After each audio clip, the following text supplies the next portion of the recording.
Welcome to DNS news. ముందుగా headlines చూద్దాం.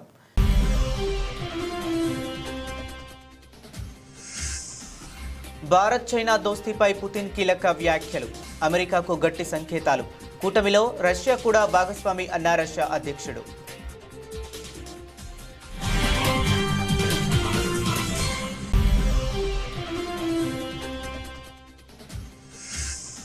తనను ఫ్రెండ్ అంటూ ట్రంప్ పేర్కొనడంపై మోదీ స్పందన. ట్రంప్ స్నేహభావానికి మేం కట్టుబడి ఉన్నామన్న ప్రధాని మోదీ.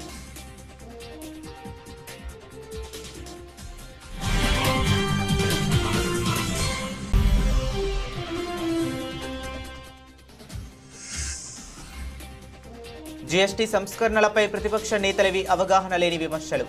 కేంద్ర ఆర్థిక మంత్రి నిర్మలా ఫైర్.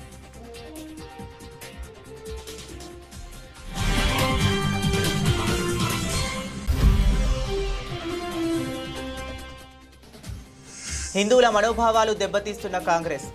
ధర్మస్థలపై అసత్య ప్రచారం చేయించడంలో రాహుల్ గాంధీ హస్తం కూడా ఉందన్న గంగావతి ఎమ్మెల్యే గాలి జనార్దన్ రెడ్డి.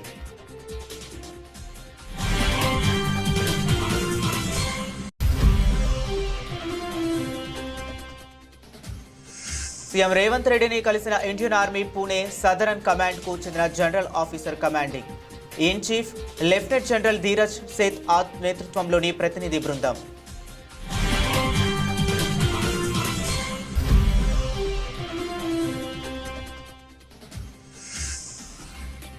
ఎరువుల లభ్యతపై సీఎం చంద్రబాబు టెలికాన్ఫరెన్స్. అధికారులకు కీలక ఆదేశాలు.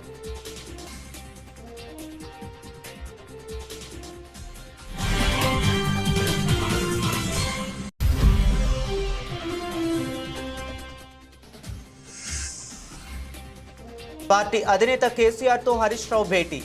హాజరైన కేసీఆర్, పలువురు పార్టీ ప్రముఖులు.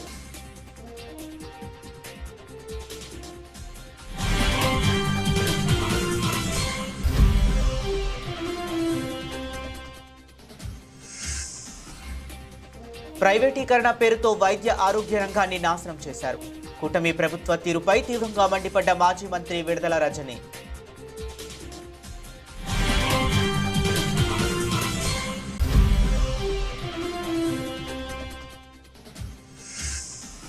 గంగమ్మ ఒడికి గణనాథుడు. కన్నుల పండుగగా జరిగిన శోభాయాత్ర. జనసంద్రంగా మారిన హుస్సేన్ సాగర్ తీరం.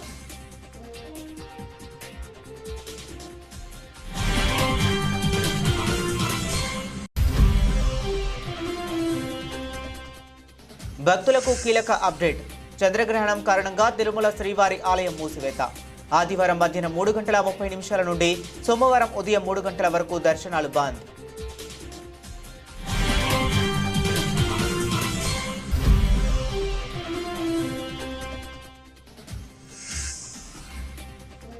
ఆపరేషన్ సింధూర్ 3 రోజుల్లో ముగియలేదు. ఆర్మీ చీఫ్ సంచలన వ్యాఖ్యలు.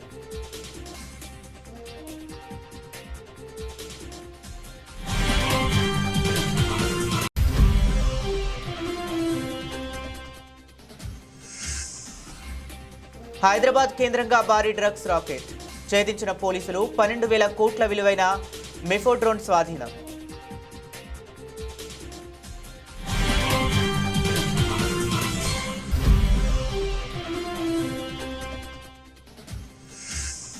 నెల రోజుల్లోనే 6,000కు పైగా పెరిగిన బంగారం ధర. 10,000కు పెరిగిన వెండి. చారిత్రాత్మక గరిష్ట స్థాయికి చేరిన పసిడి వెండి.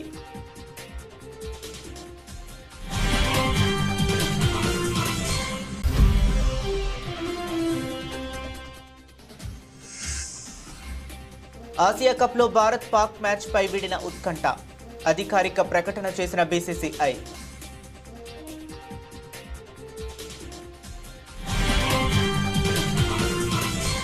అంతర్జాతీయ రాజకీయ వేదికపై రష్యా అధ్యక్షుడు వ్లాదిమిర్ పుతిన్ తనదైన శైలిలో అమెరికాకు పరోక్షంగా గట్టి హెచ్చరికలు పంపారు. భారత్ చైనా మధ్య బలపడుతున్న స్నేహాన్ని ప్రస్తావిస్తూ ఈ కూటమిలో రష్యా కూడా భాగస్వామి అని స్పష్టం చేశారు. జంతువుల ప్రతీకలతో ఆయన చేసిన వ్యంగ్యాస్త్రాలు ఇప్పుడు ప్రపంచవ్యాప్తంగా చర్చాంశనీయమయ్యాయి. 2025 ఈస్టర్న్ ఎకనామిక్ ఫోరంలో ప్రసంగించిన పుతిన్ భారత్ చైనా సంబంధాలపై కీలక వ్యాఖ్యలు చేశారు. చైనాను డ్రాగన్తో, భారత్ను ఏనుగుతో పోలుస్తుంటారు. ఈ రెండూ కలిసి చేసే డ్రాగన్ ఏనుగు డాన్స్ ప్రపంచానికి మంచిదని చైనా అధ్యక్షుడు జిన్పింగ్ అన్నారు. అయితే మీడియా ఈ డ్యాన్స్కు రష్యా ప్రతీక అయిన ఎలుగుబంటిని కూడా జోడించింది అని పుతిన్ పేర్కొన్నారు. రష్యాకు ప్రతీకగా ఎలుగుబంటి ఉన్నప్పటికీ ఇది తూర్పు ప్రాంతం కాబట్టి ఇక్కడ అమూర్ పులి సైబీరియన్ టైగర్ అయితే మరింత బాగుండేదని ఆయన చమత్కరించారు. అనంతరం ఆయన అమెరికాను ఉద్దేశిస్తూ పరోక్షంగా చురకలు అంటించారు. అమెరికా జాతీయ చిహ్నమైన 2 తలల గద్ద గురించి ప్రస్తావిస్తూ అది ఎప్పుడూ తూర్పు పడమర వైపు చూస్తుంటుంది, కానీ ప్రపంచంలో దక్షిణం కూడా ఒకటి ఉందని దానికి గుర్తు చేయాలి అని అన్నారు.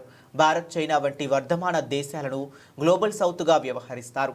ఈ దేశాల ప్రాధాన్యతను తక్కువగా అంచనా వేయొద్దని పుతిన్ ఈ వ్యాఖ్యల ద్వారా అమెరికాకు గట్టి సంకేతాలు పంపినట్లు అంతర్జాతీయ నిపుణులు విశ్లేషిస్తున్నారు.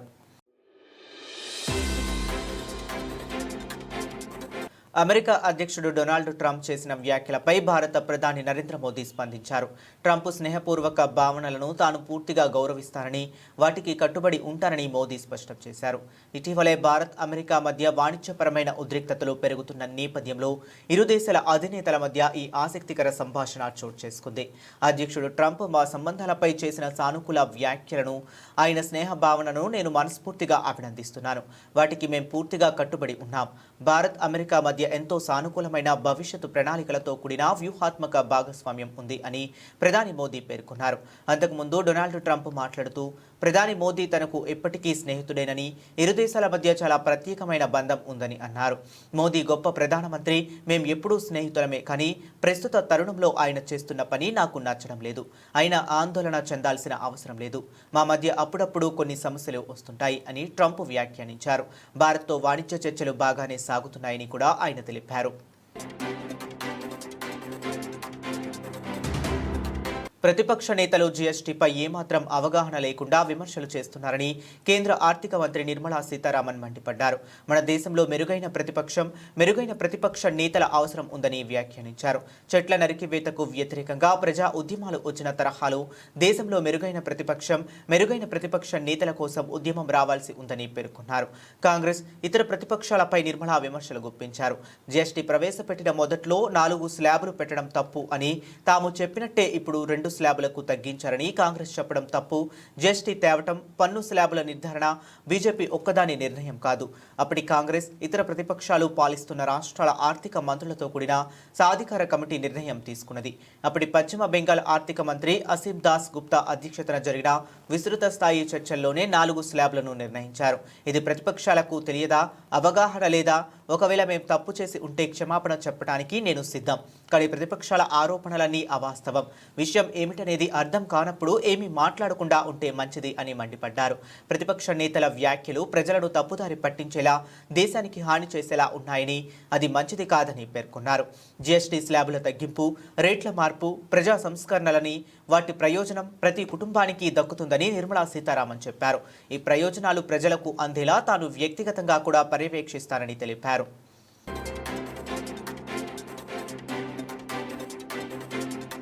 హిందూ ఆలయాలపై కాంగ్రెస్ పార్టీ అసత్య ఆరోపణలు చేయిస్తుందని, హిందువుల మనోభావాలను దెబ్బతీస్తుందని గంగావతి ఎమ్మెల్యే గాలి జనార్దన్ రెడ్డి ఆరోపించారు. కాంగ్రెస్ ఎంపీ శశికాంత్ సెంథిల్ తెర వెనుక ఉండి యూట్యూబర్ల చేత ధర్మస్థల మంజునాథ ఆలయంలో హత్యలు జరిగాయని, అసత్య ఆరోపణలు చేయించారని ఆయన తీవ్ర విమర్శలు చేశారు. బళ్ళారిలోని తన నివాసంలో బీజేపీ నాయకులతో కలిసి శనివారం గాలి జనార్దన్ రెడ్డి విలేకరుల సమావేశం నిర్వహించారు. ఎంపీ శశికాంత్ సెంథిల్తో పాటు కాంగ్రెస్ అగ్రనేత రాహుల్ గాంధీ కూడా తెర వెనుక ఉన్నారని ఆరోపించారు. ఈ కేసును సిబిఐ, ఎన్ఐఏకు అప్పగిస్తే వాస్తవాలు తెలుస్తాయని పేర్కొన్నారు.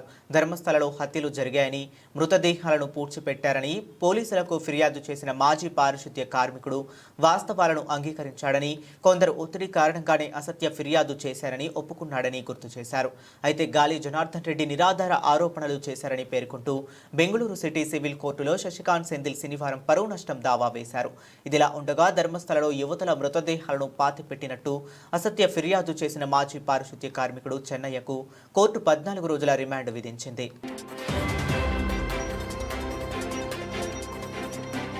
ముఖ్యమంత్రి రేవంత్ రెడ్డిని ఇండియన్ ఆర్మీ పూణే సదరన్ కమాండ్కు చెందిన general officer commanding in chief lieutenant general Dheeraj Seth గారి నేతృత్వంలో ప్రతినిధి బృందం మర్యాదపూర్వకంగా కలిసింది. దక్షిణ Bharat area GOC manager general RN Srinivas గారు, GOC Telangana Andhra Pradesh major general Ajay Mishra గారు ముఖ్యమంత్రిని కలిసి వారిలో ఉన్నారు. రాష్ట్రంలో రైతులు ఎరువుల కోసం ఎలాంటి ఇబ్బందులు పడకూడదని, వాటి సరఫరాను ఎప్పటికప్పుడు పర్యవేక్షించాలని ముఖ్యమంత్రి చంద్రబాబు అధికారులను ఆదేశించారు. ఎరువుల లభ్యత, సరఫరా అంశంపై ఆయన శనివారం జిల్లా కలెక్టర్లు, ఎస్పీలు, వ్యవసాయ శాఖ ఉన్నతాధికారులతో టెలికాన్ఫరెన్స్ నిర్వహించారు. ఈ సందర్భంగా రాష్ట్రంలో ఎరువుల నిల్వలపై సమీక్షించి క్షేత్రస్థాయిలో తీసుకోవాల్సిన చర్యలపై స్పష్టమైన ఆదేశాలు జారీ చేశారు. ప్రస్తుతం రాష్ట్ర వ్యాప్తంగా 77,396 మెట్రిక్ టన్నుల ఎరువులు అందుబాటులో ఉన్నాయని అధికారులు ముఖ్యమంత్రికి వివరించారు. దీనికి అదనంగా కాకినాడ పోర్టుకు చేరుకోనున్న నౌక ద్వారా మరో 15,000 మెట్రిక్ టన్నుల ఎరువులు అందుబాటులోకి రానున్నాయని తెలిపారు. రాబోయే 10 రోజుల్లో అదనంగా మరో 41,000 టన్నుల ఎరువులు నిల్వలు రాష్ట్రానికి రానున్నాయని వెల్లడించారు. దీంతో ఎరువుల కొరత అనే ప్రశ్నే ఉత్పన్నం కాదని ప్రభుత్వం స్పష్టం చేసింది. ఈ సందర్భంగా సీఎం చంద్రబాబు మాట్లాడుతూ ఎరువుల సరఫరా వ్యవస్థలో ఎలాంటి లోపాలు ఉండకూడదని నొక్కి చెప్పారు. గ్రామ, వార్డు సచివాలయాల సిబ్బంది నుండి జిల్లా కలెక్టర్ల వరకు ప్రతి ఒక్కరూ క్షేత్రస్థాయిలో పర్యటించి రైతులకు ఎరువులు సక్రమంగా అందుతున్నాయో లేదో పరిశీలించాలని ఆదేశించారు. ఎక్కడైనా సమస్యలు ఉంటే వెంటనే పరిష్కరించి రైతులకు అండగా నిలవాలని ఆయన సూచించారు. బీఆర్ఎస్ అధ్యక్షుడు మాజీ ముఖ్యమంత్రి కె చంద్రశేఖర్ రావుతో మాజీ మంత్రి హరీష్ రావు సమావేశమయ్యారు. ఎర్రవెల్లిలోని ఫామ్ హౌస్ కు వెళ్లిన హరీష్ రావు పార్టీ అధినేతను కలిశారు. అప్పటికే కేటీఆర్ సహా పలువురు పార్టీ ప్రముఖులు అక్కడ ఉన్నారు.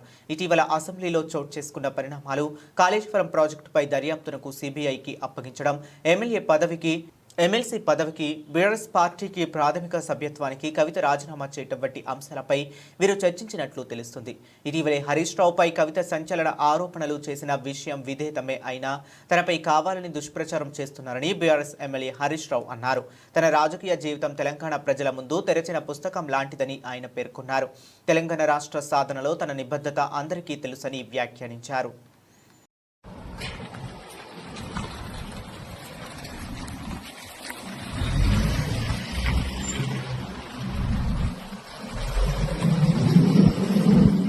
వైఎస్ జగన్మోహన్ రెడ్డి హయాంలో మొదలుపెట్టిన 17 ప్రభుత్వ వైద్య కళాశాలలను ప్రైవేటీకరణ చేయడం ద్వారా వైద్య ఆరోగ్య రంగంలో రాష్ట్ర ప్రజలకు చంద్రబాబు తీరని ద్రోహం చేస్తున్నారని మాజీ మంత్రి విడుదల రజని ఆగ్రహం వ్యక్తం చేశారు.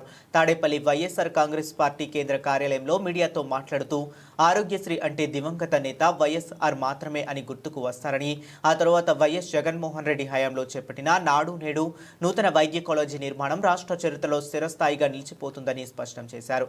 ప్రజల్లో ఆ మంచి పేరును చెరిపివేయాలన్న కుట్రతో పాటు ఇన్సూరెన్స్ పేరుతో తమ వారికి కట్టబెట్టడానికి కూటమి ప్రభుత్వం ప్రైవేటీకరణకు పాల్పడుతుందని మండిపడ్డారు. మనము ఒక గవర్నమెంట్ మెడికల్ కాలేజ్లో మనకు అఫిలియేట్ అయినటువంటి బోధన హాస్పిటల్ ఏదైతే ఉంటుందో ఆ గవర్నమెంట్ బోధన హాస్పిటల్కి ఒక రోగి, ఒక పేదవాడు ఆ హాస్పిటల్కి వస్తే అక్కడ మన జగనన్న హయాంలో చూస్తే అక్కడ ఆ వచ్చినటువంటి ఆ పేదవాడికి ఓపీ ఫ్రీ, ఆ తర్వాత డాక్టర్ కన్సల్టేషన్ ఉంటుంది, అది ఫ్రీ.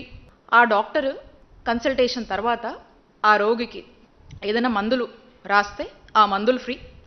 లేదు ఏదన్నా టెస్టులు చేసుకోమని అతనికి ఉన్నటువంటి పరిస్థితి వల్ల ఓ సిటీ స్కానో, ఓ ఎంఆర్ఓయో, ఒక ఎక్స్రేయో లేదా ఏదైనా బ్లడ్ టెస్టులు ఏదైనా చేసుకోమంటే అవి ఫ్రీ. ఆ టెస్టుల తర్వాత ఆ రిపోర్ట్ తీసుకొని మళ్ళీ రీకన్సల్టేషన్కి వెళ్తే ఆ రీకన్సల్టేషన్ ఫ్రీ. లేదు మందులు వేసుకుంటే సరిపోతుంది, లేదంటే ఏదైనా సర్జరీ చేయాలో లేదా ఆపరేషన్ చేయాలో ఏదైనా థెరపీ చేయాలో ఏదైనా చెప్పినా ప్రతి అక్కడున్నటువంటి ఏ ట్రీట్మెంట్ ఆ డాక్టర్ సజెస్ట్ చేసినా కూడా అది ఫ్రీయే. అక్కడ ఆ పేదవాడికి ₹1 కూడా తన సొంత ఖర్చు లేదు, తన మీద ఏ భారం పడట్లేదు. ప్రభుత్వంగా జగనన్న తీసుకున్నటువంటి బాధ్యత. ఈ రోజున చంద్రబాబు నాయుడు గారి నాయకత్వంలోని కూటమి ప్రభుత్వం వచ్చాక ఇవన్నీ మీరు అమ్మకానికి పెట్టి ఈ రోజున పరిస్థితి ఏంటి? ఈ రోజున ఈ విధంగా ప్రైవేటైజేషన్ పద్ధతిలో అశేష భక్తకోటి పూజలు అందుకున్న వినాయకుడు గంగమ్మ ఒడికి చేరాడు. నామస్మరణ, భజనలు, కోలాటాలు, నృత్యాల నడుమ వెళ్లిరా గణేష అంటూ భక్తులు ఘనంగా వీడ్కోలు పలికారు. రాష్ట్ర వ్యాప్తంగా శనివారం గణేష్ నిమజ్జనం ప్రశాంతంగా జరిగింది. ఎక్కడికక్కడ అధికారులు పకడ్బందీగా ఏర్పాట్లు చేశారు. స్థానిక చెరువులు, వాగుల్లో వినాయక నిమజ్జనాలు నిర్వహించారు. హైదరాబాద్లో హుసేన్ సాగర్, ఇతర చెరువులతో పాటు 74 కృత్రిమ కొలనుల్లో నిమజ్జనం కొనసాగింది. హుసేన్ సాగర్ తీరం జనసంద్రంగా మారింది. శోభాయాత్ర మార్గాల్లో భక్తుల కోసం తాగునీరు, పులిహోర, పొంగల్, పూరీలు, గుగ్గిళ్లు వంటి ప్రసాదాలు అందజేశారు. ఖైరతాబాద్ మహాగణపతిని శనివారం తెల్లవారుజామున 5:15 వాహనంపైకి చేర్చారు. 7:41 శోభాయాత్ర ప్రారంభమవగా మధ్యాహ్నం 1:45 నిమజ్జనం పూర్తయింది. ముందుగానే ఆ ప్రాంతంలో పూడిక తీయటంతో 70 అడుగుల భారీ విగ్రహం ఈసారి పూర్తిగా నీట మునిగింది. కాగా ఈసారి ఖైరతాబాద్ మహాగణపతిని సుమారు 40 లక్షల మంది దర్శించుకున్నట్లు అంచనా వేస్తున్నారు. ఇక గ్రేటర్ హైదరాబాద్ పరిధిలో శనివారం సాయంత్రం వరకు 2.54 లక్షల విగ్రహాలు నిమజ్జనం పూర్తయిందని జీహెచ్ఎంసీ ప్రకటించింది. కనీసం 1.5 అడుగుల కన్నా పెద్ద విగ్రహాలను లెక్కించామని తెలిపింది. 3 అడుగుల లోపు విగ్రహాలు 92,000కు పైగా ఉండగా అంతకన్నా పెద్దవి 1.62 లక్షలకు పైగా ఉన్నాయని వెల్లడించింది. హైదరాబాద్లో గణేష్ నిమజ్జనం సందర్భంగా హుసేన్ సాగర్ పరిసర ప్రాంతాలకు వచ్చే భక్తుల కోసం 600 బస్సులు రైల్వే శాఖ అదనపు ఎంఎంటీఎస్ సర్వీసులు నడిపాయి. అర్ధరాత్రి 2 గంటల వరకు మెట్రో రైల్ సర్వీసులను కొనసాగించారు. శోభాయాత్రల మార్గంలో ఎప్పటికప్పుడు వ్యర్థాలు తొలగించేందుకు సుమారు 15,000 మంది పారిశుద్ధ్య కార్మికులు విధులు నిర్వహించారు. సుమారు 30,000 మంది పోలీసులతో బందోబస్తు నిర్వహించారు. కాగా రాష్ట్ర వ్యాప్తంగా గణేష్ నిమజ్జనం ప్రశాంతంగా జరిగిందని డీజీపీ జితేందర్ తెలిపారు. రాష్ట్ర వ్యాప్తంగా వినాయక నిమజ్జనాన్ని డీజీపీ కార్యాలయంలో ఏర్పాటు చేసిన కంట్రోల్ రూమ్ నుంచి ఆయన పరిశీలించారు. గట్టి భద్రతా ఏర్పాట్లు చేశామని, డ్రోన్లతో పర్యవేక్షణ చేపట్టామని తెలిపారు. ఇక మంత్రి Ponnam Prabhakar, Hyderabad mayor Vijayalakshmi, DGP Jitender, police commissioner CV Anand ప్రత్యేక హెలికాప్టర్లో గణేష్ శోభాయాత్రలను నిమజ్జనాన్ని పరిశీలించారు. ప్రశాంతంగా నిమజ్జనం జరిపే ఏర్పాటు చేస్తా ఉన్నారు.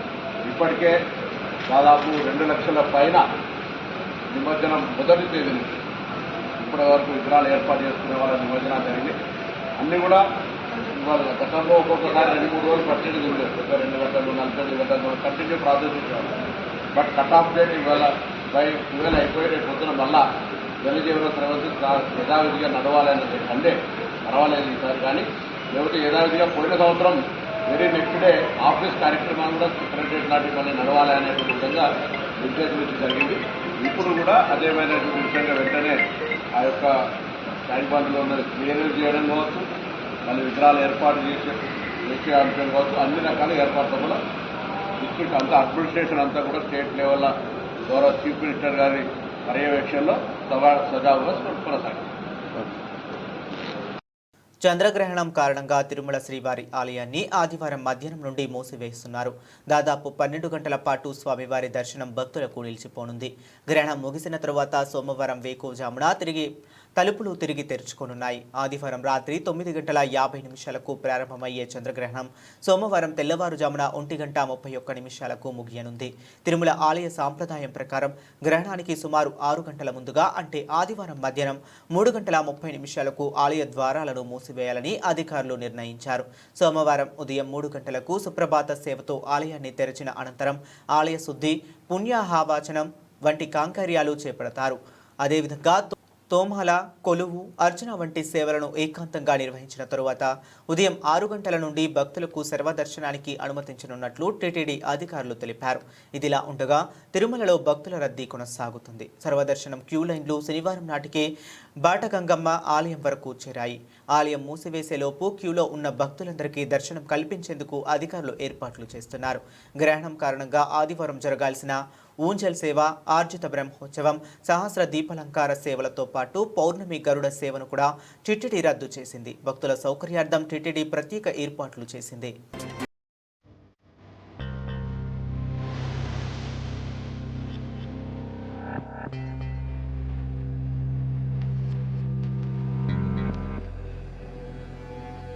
జమ్మూ కాశ్మీర్లోని పెహల్గాం ఉగ్రదాడికి ప్రతీకారంగా భారత సైన్యం మే 7న చేపట్టిన ఆపరేషన్ సింధూర్ గురించి army chief general Upendra Dwivedi కీలక విషయాలు వెల్లడించారు.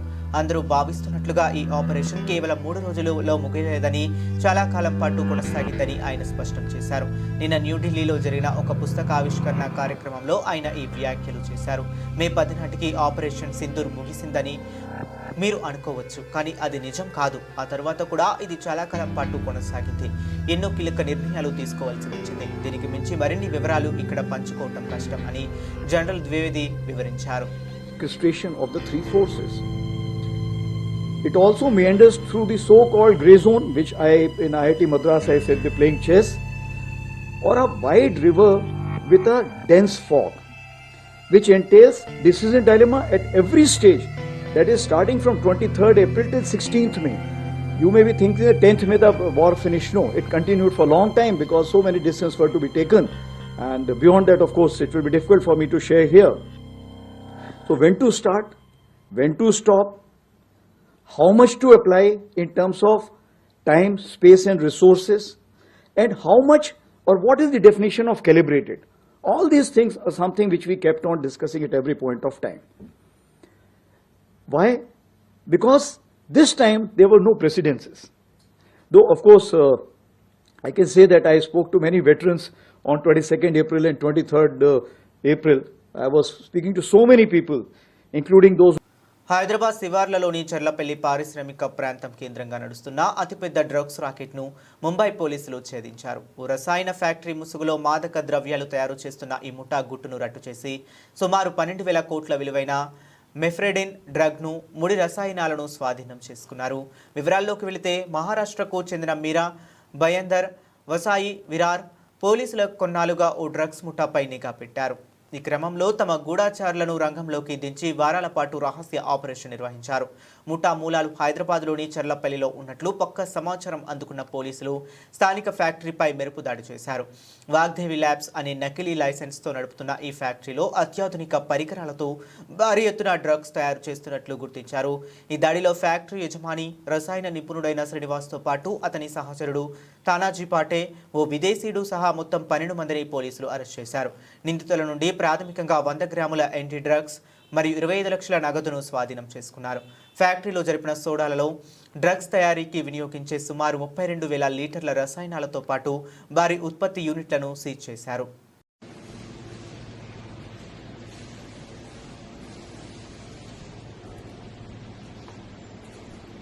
దేశీయ బులియన్ మార్కెట్లో బంగారం, వెండి ధరలు దూసుకుపోతున్నాయి. నెల రోజుల వ్యవధిలోనే ధరలు కొనుగోలుదారులకు అందుబాటులో లేకుండా ఆకాశాన్నంటాయి. అంతర్జాతీయంగా నెలకొన్న రాజకీయ ఉద్రిక్తతలు, ఆర్థిక అనిశ్చితుల నేపథ్యంలో పసిడి, వెండి ధరలు రికార్డులు సృష్టిస్తున్నాయి. గత 30 రోజుల్లో 10 గ్రాముల బంగారంపై 6,000కు పైగా, కేజీ వెండిపై 10,000కు పైగా ధర పెరగడం మార్కెట్ వర్గాలను సైతం ఆశ్చర్యానికి గురిచేస్తుంది.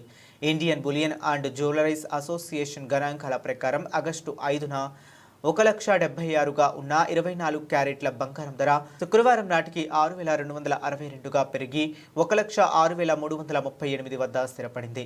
మల్టీ కమోడిటీ ఎక్స్చేంజ్లో అక్టోబర్ 3న గడువు ముగిసేలోపు గోల్డ్ ఫ్యూచర్ ధర ఏకంగా 1,07,740 వద్ద ఆల్ టైమ్ రికార్డును నమోదు చేసింది. ఈ వారంలోనే తులం బంగారంపై 1,845 పెరగడం గమనార్హం. బంగారంతో పాటు వెండి కూడా పోటీ పడుతుంది. సెప్టెంబర్ 4న కేజీ వెండి ధర చరిత్రాత్మక గరిష్ట స్థాయి అయిన 1,23,207కు తాకింది. శుక్రవారం స్వల్పంగా తగ్గి 1,23,170 వద్ద ముగిసింది. ఆగస్టు 5న 1,12,422గా ఉన్న కిలో వెండి ధర నెల రోజుల్లోనే 10,748 మేర పెరిగింది. ఈ వారంలో కూడా వెండి ధర స్థిరంగా పెరుగుతూ వచ్చింది.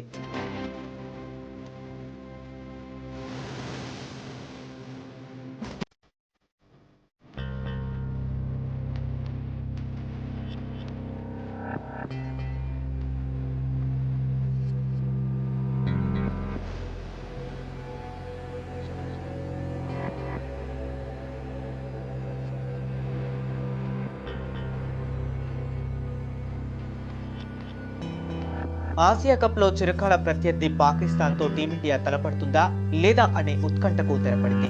ముందుగా నిర్ణయించిన షెడ్యూల్ ప్రకారమే సెప్టెంబర్ 14న దాయాదుల మధ్య మ్యాచ్ జరుగుతుందని భారత్ క్రికెట్ నియంత్రణ మండలి బీసీసీఐ స్పష్టం చేసింది. కేంద్ర ప్రభుత్వ క్రీడా మార్గదర్శకాలకు అనుగుణంగానే ఈ నిర్ణయం తీసుకున్నట్లు తెలిపింది. పహల్గామ్లో పాకిస్తాన్ ప్రేరేపిత ఉగ్రవాదులు జరిపిన దారుణ ఘటన తర్వాత పాకిస్తాన్తో క్రికెట్ సంబంధాలను పూర్తిగా తెంచుకోవాలని అభిమానులు, పలువురు మాజీ క్రికెటర్ల నుంచి తీవ్ర స్థాయిలో డిమాండ్లు వెల్లువెత్తాయి. ఈ నేపథ్యంలో యుఏఈ వేదికగా జరగనున్న ఆసియా కప్లో భారత్ పాక్ మ్యాచ్పై నీలి నీడలు కమ్ముకున్నాయి. ఈ సందిగ్ధత నడుమ ఆగస్టులో కేంద్ర ప్రభుత్వం క్రీడా విధానంపై నూతన మార్గదర్శకాలను జారీ చేసింది. దీని ప్రకారం శత్రు దేశాలతో ద్వైపాక్షిక సిరీస్లు ఆడరాదని, అయితే ఆసియా కప్, ప్రపంచ కప్ వంటి బహుళ దేశాల టోర్నమెంట్లలో మాత్రం పాల్గొనవచ్చని సూచించింది.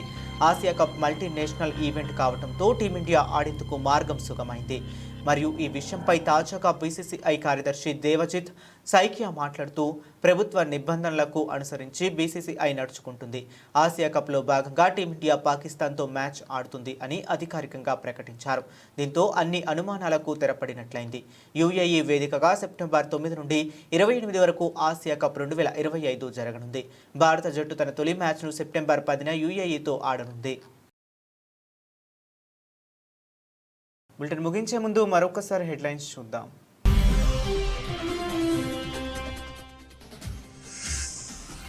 భారత్ చైనా దోస్తీపై పుతిన్ కీలక వ్యాఖ్యలు, అమెరికాకు గట్టి సంకేతాలు.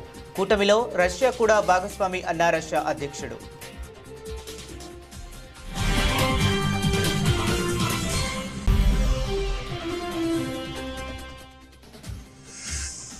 తనను ఫ్రెండ్ అంటూ ట్రంప్ పేర్కొనడంపై మోదీ స్పందన. ట్రంప్ స్నేహభావానికి మేం కట్టుబడి ఉన్నామన్న ప్రధాని మోదీ.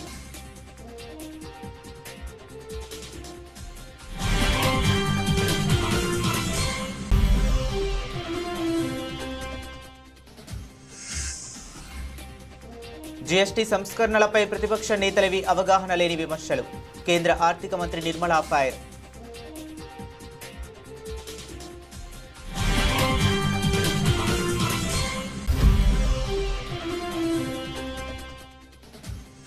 హిందువుల మనోభావాలు దెబ్బతీస్తున్న కాంగ్రెస్.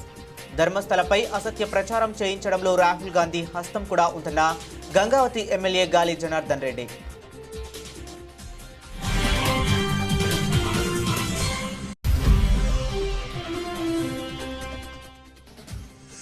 సీఎం రేవంత్ రెడ్డిని కలిసిన ఇండియన్ ఆర్మీ పూణే సదరన్ కమాండ్కు చెందిన general officer commanding in chief lieutenant general Dheeraj Seth నేతృత్వంలోని ప్రతినిధి బృందం.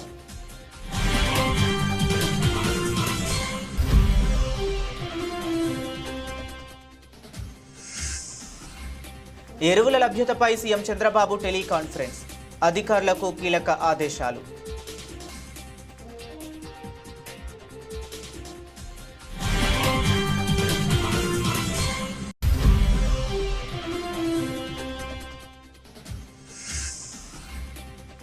పార్టీ అధినేత కేసీఆర్తో హరీష్ రావు భేటీ.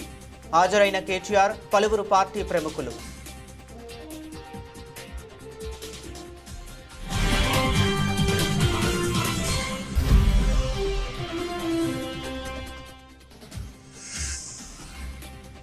ప్రైవేటీకరణ పేరుతో వైద్య ఆరోగ్య రంగాన్ని నాశనం చేశారు. కూటమి ప్రభుత్వ తీరుపై తీవ్రంగా మండిపడ్డ మాజీ మంత్రి విడుదల రజని.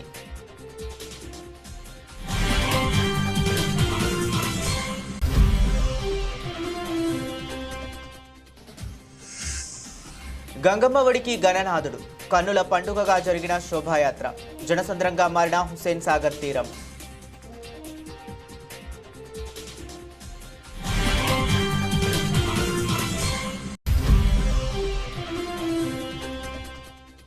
భక్తులకు కీలక అప్డేట్. చంద్రగ్రహణం కారణంగా తిరుమల శ్రీవారి ఆలయం మూసివేత. ఆదివారం మధ్యాహ్నం 3:30 నుండి సోమవారం ఉదయం 3 గంటల వరకు దర్శనాలు బంద్.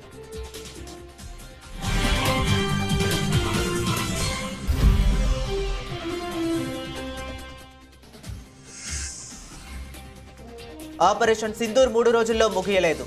ఆర్మీ చీఫ్ సంచలన వ్యాఖ్యలు.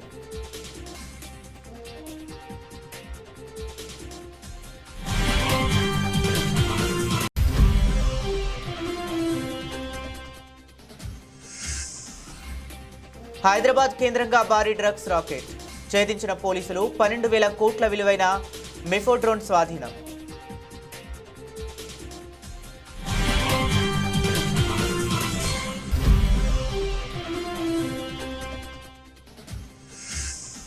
నెల రోజుల్లోనే 6,000కు పైగా పెరిగిన బంగారం ధర. 10,000కు పెరిగిన వెండి.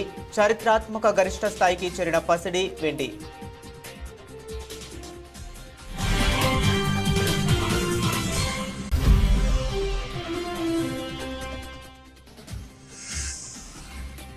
ఆసియా కప్లో భారత్ పాక్ మ్యాచ్ పై వీడిన ఉత్కంఠ. అధికారిక ప్రకటన చేసిన బీసీసీఐ.